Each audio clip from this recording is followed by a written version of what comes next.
Bill, how did Governor Chris Christie's presidential hopes turn into a runaway American dream? In order to figure that out, first we've got to talk about time travel. Are you familiar with the grandfather paradox in time travel, Bill? If you're not, I'll tell you. If you go back in time and you kill your grandfather, you will have not existed. That's a paradox.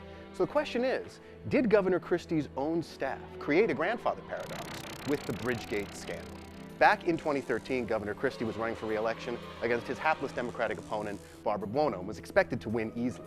But his crew wanted to have a landslide, they say, partially so that he could run for president on the strength of that record. And that led to the attempted endorsements from Democratic mayors that led to the BridgeGate scandal. Just talk to pollster Patrick Murray. The only thing that we had were national polls, and Chris Christie was at the top of those polls. In 2011, Christie was approached by members of the Republican Party, including Henry Kissinger, and asked to run against then-President Obama. Christie declined, and the question is, was that his chance? BridgeGate opens that door to saying, remember this thing about Chris Christie that you have doubts about, that he's truly a loyal conservative. That was what happened there. So you put that package together, and it was that package that really undermined him.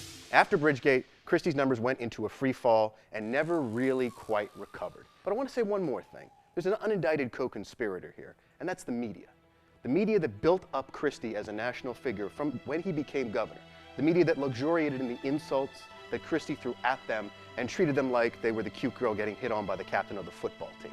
The media that I saw in New Hampshire, because they had pinned their hopes to him, we're all guilty of enabling this relationship that brought Christie high and then brought him down again. What's great about politics is that you could literally look at the exact same situation and come to completely opposite conclusions. I think actually BridgeGate helped make him a national figure because the Democrats spent weeks hammering him. It's the reverse. His numbers in New Hampshire had him almost running second. You are talking about how it played in New Jersey, how it played regionally.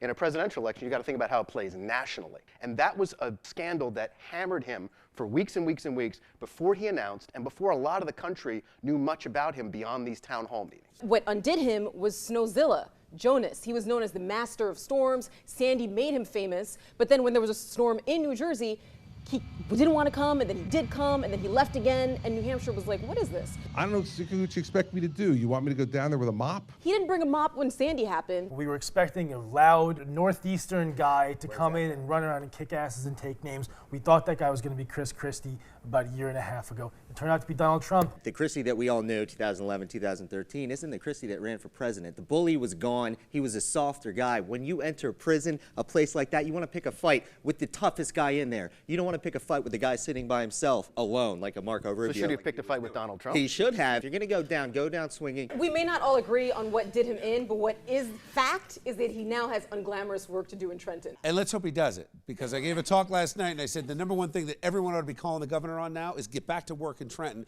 and do something, because you got less than 2 years left and we got a lot of problems. He's still the governor.